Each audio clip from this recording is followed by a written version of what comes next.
Hello students, welcome you all. And our today's topic for discussion is important items related to the non-profit organizations. इसमें हम लाभ न कमाने वाली संस्थाओं के जो इम्पोर्टेंट टर्म्स हैं उनके बारे में स्टडी करेंगे और उनका ट्रीटमेंट देखेंगे कि उनको कैसे ट्रीट किया जाता है। तो हमारी फर्स्ट आइटम है लाइफ मेंबरशिप फीस, जिसको हम हिंदी में आजीवन सदस्यता शुल्क कहते हैं। अभी देखिए ये कैसी फीस होती है। हम ये जो हमारी नॉन प्रॉफिट ऑर्गेनाइजेशंस होती हैं, हम इन संस्थाओं का अगर लाइफ टाइम मेंबर बनना चाहते हैं, ठीक है, तो ये जो लाइफ टाइम मेंबर बनने के लिए जो है मतलब एक ही बार फीस पे करनी होती है ये हमें, और हम उस संस्था के लाइफ टाइम मेंबर बन जाते हैं। तो ये हमारी लाइफ मेंबरशिप फीस होती है, और क्योंकि ये हमें पूरे जीवन काल में एक ही बार प्राप्त होती है, तो ये हमारी पूंजीगत नेचर की होती है, और पूंजीगत नेचर की होने की वजह से हम इसको बैलेंस शीट के लायबिलिटीज साइड में शो करते हैं। ठीक है, तो ये हमारी पूंजीगत नेचर की जो भी आइटम्स होंगी वो बैलेंस शीट में लायबिलिटी साइड में शो की जाएंगी। Then come to the second point, that is endowment fund, समर्पित निधि इसको बोला जाता है। ये जो फंड है ये एक ऐसा फंड है जो किसी उपहार के कारण प्राप्त होता है, ठीक है, और ये जो है हमारी संस्था की नियमित आय नहीं होती, रेगुलर नहीं होता, ये हमें कभी कभी प्राप्त होता है। तो अगर ये कभी कभी प्राप्त होता है तो ये भी पूंजीगत प्राप्ति होती है। पूंजीगत प्राप्ति की वजह से इसको भी हम बैलेंस शीट के लायबिलिटीज साइड में शो करेंगे। ठीक है, एंडोमेंट फंड किसी उपहार के कारण प्राप्त होता है और इसकी जो आय होती है वो नियमित नहीं होती। Then come to the third point, that is legacy. Legacy is वसीयतनामे से प्राप्त राशि। अगर कोई व्यक्ति हमारी संस्था के नाम अपनी वसीयत में कुछ प्रॉपर्टी या कुछ अमाउंट देके जाता है तो उसको हम लेगेसी बोलते हैं। और क्योंकि ये भी हमारी रेगुलर इनकम नहीं है, ये भी हमें कभी कभार प्राप्त होती है, तो इसलिए इसको भी हम पूंजीगत प्राप्ति मानते हैं।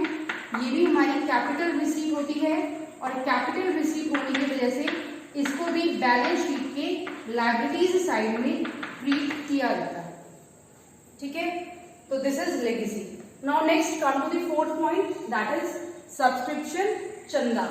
ये मैंने आपको बताया था, ये हमारी नॉन प्रॉफिट ऑर्गेनाइजेशंस की जो इनकम होती है उसका मुख्य स्रोत होता है।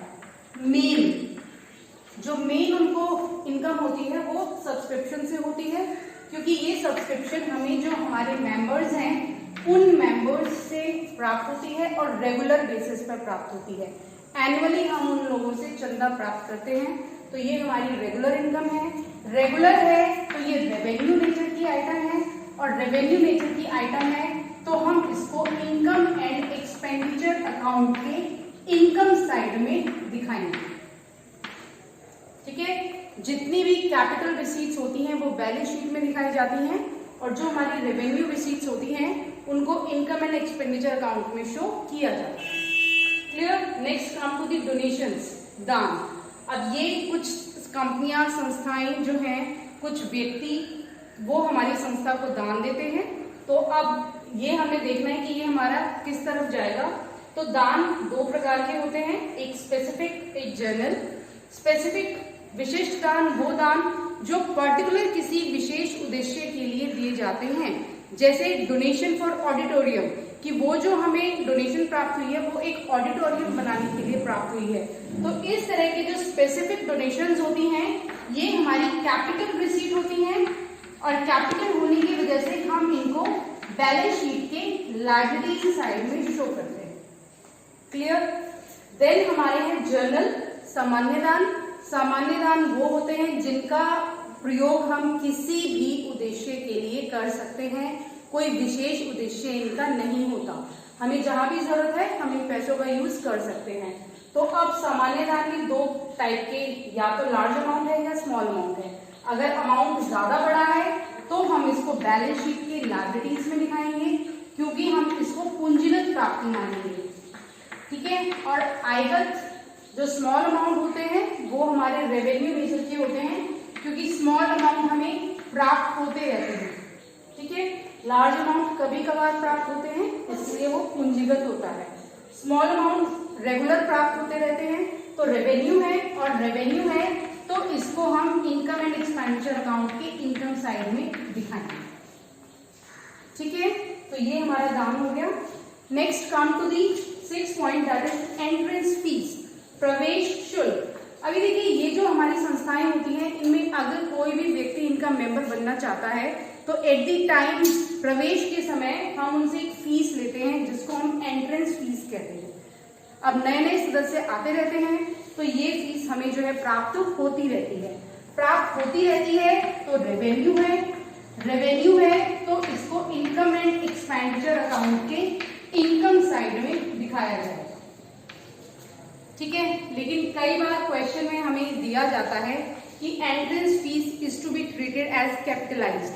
तो जब आपको क्वेश्चन में ये चीज स्पेसिफिक गिवन है कि हमने इसको पूंजीगत मानना है, तो जब इसको पूंजीगत मानेंगे तो हम इसको बैलेंस शीट के लायबिलिटीज में दिखाएंगे, ठीक है। बैलेंस शीट की लायबिलिटीज में सिर्फ तब दिखाया जाएगा जब आपको क्वेश्चन में स्पेसिफिक गिवन होगा। अगर क्वेश्चन में कोई कुछ भी गिवन नहीं है तो हम इसको रेवेन्यू नेचर की मान के इनकम एंड एक्सपेंडिचर अकाउंट के इनकम साइड में दिखा देंगे, ठीक है। Next is sale of assets. जो भी हमारी संपत्तियां हैं हम उन संपत्तियों को बेच देते हैं। जैसे फर्नीचर है वो पुराना हो गया, स्पोर्ट्स इक्विपमेंट है वो पुराने हो गए, तो हम उनको सेल कर देते हैं। तो अब इनसे जो भी हमें प्रॉफिट या लॉस हो रहा है, ये चीज इंपॉर्टेंट है कि संपत्तियों को बेचने से जो अमाउंट आ रहा है उसको ट्रीट नहीं करते, उसको रिसीट्स एंड पेमेंट में दिखाया जाता है। लेकिन इन संपत्तियों को बेचने से जो हमें प्रॉफिट हो रहा है या जो लॉस हो रहा है उसको हम इनकम एंड एक्सपेंडिचर अकाउंट में शो करते हैं। अगर संपत्तियों को सेल करने से प्रॉफिट हो रहा है तो इनकम साइड में दिखाया जाएगा, और अगर हमें लॉसेस हो रहे हैं तो एक्सपेंसेस साइड में इसको दिखाया जाता है। सिर्फ कौन सा अमाउंट जो हमें प्रॉफिट या लॉसेस हो रहे हैं। Then is sale of old newspapers. ये पुराने अखबार, जो भी हमारे यहाँ पुराने स्पोर्ट्स इक्विपमेंट्स हैं, जो कुछ भी है वो जो हम सेल आउट कर देते हैं, ये हमारी मिसलेनियस इनकम होती है। इनको इनकम एंड एक्सपेंडिचर अकाउंट के इनकम साइड में दिखाया जाता है क्योंकि ये हमारी रेवेन्यू नेचर की होती है। देन नेक्स्ट इज ऑनरेरियम, व्यवसायिक शुल्क। अब ये देखिए ऑनरेरियम क्या होता है कि हमारी संस्था के जो कर्मचारी हैं उनसे अलग अगर कोई व्यक्ति हमारी संस्था के लिए कार्य कर रहे हैं तो हम उनको सैलरी देने की बजाय हम उनको मानदेय देते हैं, ठीक है, जिसको हम यहाँ पर व्यवसायिक शुल्क कहते हैं।